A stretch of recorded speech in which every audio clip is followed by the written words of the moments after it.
A lot of people are very obsessed with being perceived as moral.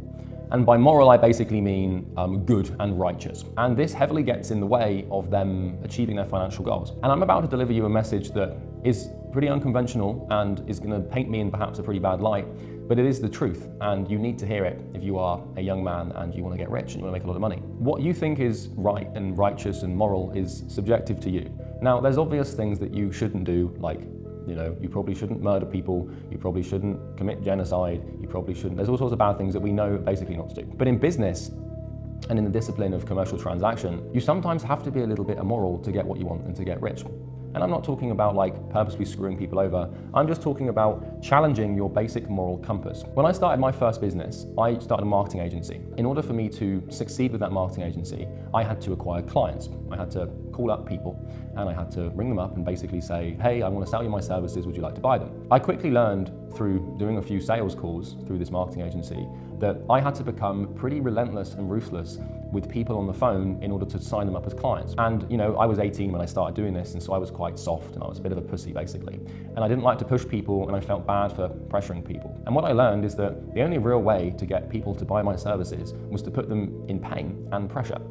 And so what I started doing on sales calls was asking them questions that I knew would create pain. So like, for example, if they were struggling to get more customers for their business, I'd say to them, like, what does this mean for your family? What does this mean for your personal life? How is this going to have an impact on the future of your livelihood? And I knew by asking questions like that it would cause them to suffer, which would in turn cause them to be more motivated to buy my services. And I thought that that was immoral. For a long time, I stood on my high horse and I told myself, no, I'm a man of principle and I'm not going to sacrifice my morals or put people in pain or anything like that to get what I want. And I realized that was wrong, because the truth is that if I could actually help this person, which I could, then sometimes they needed to be in pain in order to do that. So when I'm talking about being immoral, I'm not talking about like letting go of your base, the righteous value systems that you hold, like you shouldn't murder people, you shouldn't scam people, you shouldn't steal from people, all these things, right?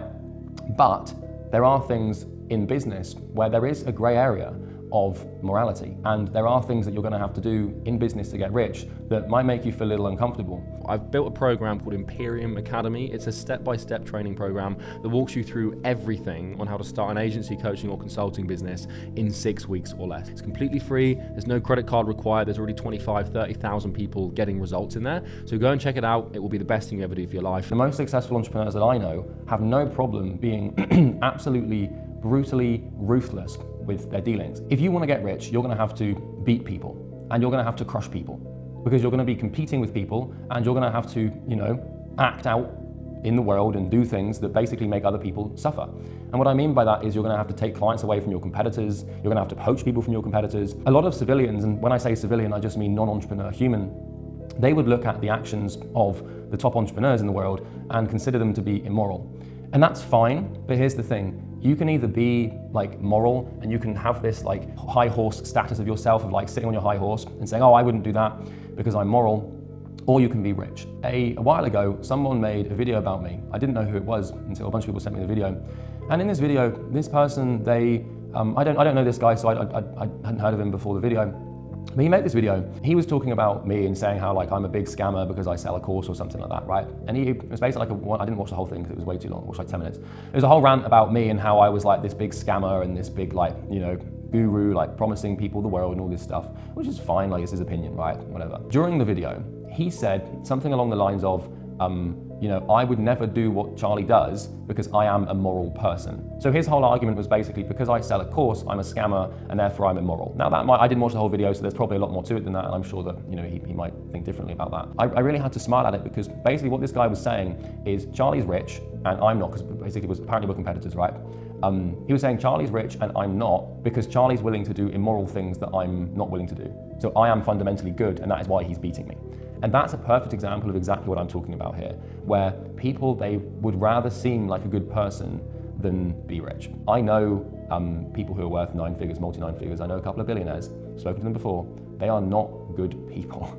They are insofar as, they're nice to their families and they're not going to kill people or murder people. They're morally just, right? But when it comes to business and when it comes to commercial transaction, they are completely, utterly ruthless in their pursuits. And I've seen this not just in business, but I've seen it in history as well. So throughout reading books about history and seeing stories throughout history of conquerors and stuff like that, you look at any great person, anyone that you look up to, whether that's in business, whether that's in life, whether that's throughout history, commercially, whatever. And if you really look at their biographies and you read what people had to say about them, you will find really sometimes immoral practices. Now, not immoral as far as the extreme, but doing bad things. Like, for example, let's take Andrew Carnegie, who was basically the richest man in America when JP Morgan bought his company. Andrew Carnegie basically built his fortune by insider trading. Now, insider trading by today's modern moral standards is considered very evil and very bad, and it's literally illegal. If you trade off of inside information and you know, of public companies, then you can go to prison or be fined for that, right? Andrew Carnegie, what he did, which was brilliant, he worked for a large railway company in his 20s.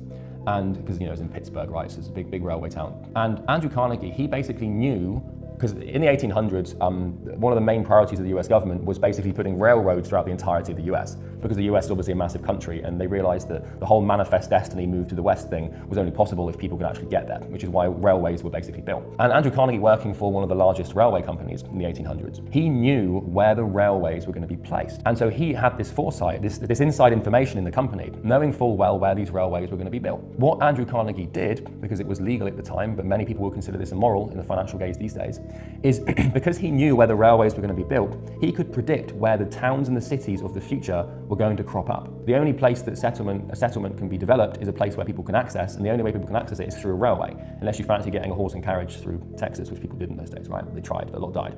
And so what he would do, he would buy up the land along the railways and like where settlements would be most best placed. So near rivers or water access points or wherever it was safest, right? And so he would buy up the land, lots of land deals, and he would then wait, 10 years, and then he would sell that land back to the government or the landlords or whatever at a massive premium, because land those days was quite cheap because it wasn't settled. So if he knew, okay, in 3 years' time, this railway is going to run through this valley, which means that Colorado is going to exist in 100 years, right?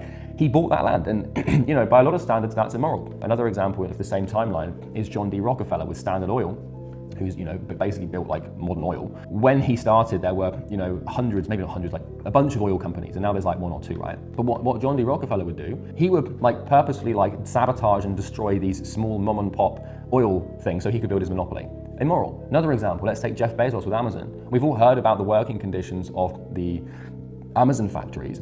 And a lot of people, they love to go on social media and talk about how awful it is that Amazon pays their people so little and they have to work too much and all that stuff. But Jeff Bezos is one of the richest men in the world, and people still use Amazon. The point I'm making here, Nietzsche put this beautifully. People care less about being moral. They care a lot more about seeming moral. And so what people love to do is they love to virtue signal. And it was funny because I was in a cafe. I was in Oxford in the UK.